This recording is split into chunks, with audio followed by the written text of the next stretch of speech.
शबरी का वास्तविक नाम श्रमणा था। वह श्री राम की अनन्य भक्त थी। शबरी का जन्म भील जाति में हुआ था। जब उसका विवाह होने वाला था तो अगले दिन भोजन के लिए काफी बकरियों की बलि दी जानी थी। यह बात पता लगते ही उसने अपनी माता से इस जीव हत्या का रोकने का अनुरोध किया, पर उसकी माता ने बताया कि वे भील हैं और यह उनके यहाँ का नियम है कि बारात का स्वागत इसी भोजन से होता है। वह यह बात सहन नहीं कर सकी। शबरी नहीं चाहती थी कि उसके कारण इतने सारे जीवों की हत्या हो, अतः वह चुपचाप रात के समय घर छोड़कर जंगलों की ओर निकल गई। जंगल में वह ऋषि मुनियों की कुटिया पर गई और आश्रय मांगा, किंतु भील जाति की होने के कारण सबने उसे दुत्कार दिया। आखिर में मतंग ऋषि ने उसे अपने आश्रम में रहने के लिए आश्रय दिया। शबरी अपने व्यवहार और कार्य कुशलता से सभी आश्रम वासियों की प्रिय बन गई। मतंग ऋषि ने अपनी देह त्याग के समय उसे बताया कि भगवान राम एक दिन उसकी कुटिया में आएंगे। वह उनकी प्रतीक्षा करे, वही उसका उद्धार करेंगे। दिन बीतते रहे।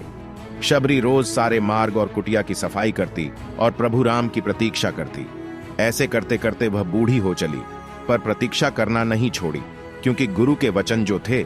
शबरी ने सारा जीवन श्री राम की प्रतीक्षा की। अंत में शबरी की प्रतीक्षा खत्म हुई और भगवान श्री राम अपने छोटे भाई लक्ष्मण के साथ माता सीता की खोज करते हुए मतंग ऋषि के आश्रम में जा पहुंचे।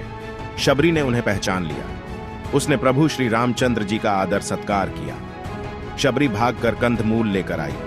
कंदमूलों के साथ वह कुछ जंगली बेर भी लाई थी। कंदमूलों को उसने भगवान को अर्पण कर दिया, पर बेरों को देने का साहस नहीं कर पा रही थी। कहीं बेर खराब और खट्टे न निकले, इस बात का उसे भय था।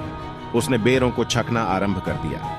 अच्छे और मीठे बेर वह बिना किसी संकोच के श्री राम को देने लगी। श्री राम उसकी सरलता पर मुग्ध थे।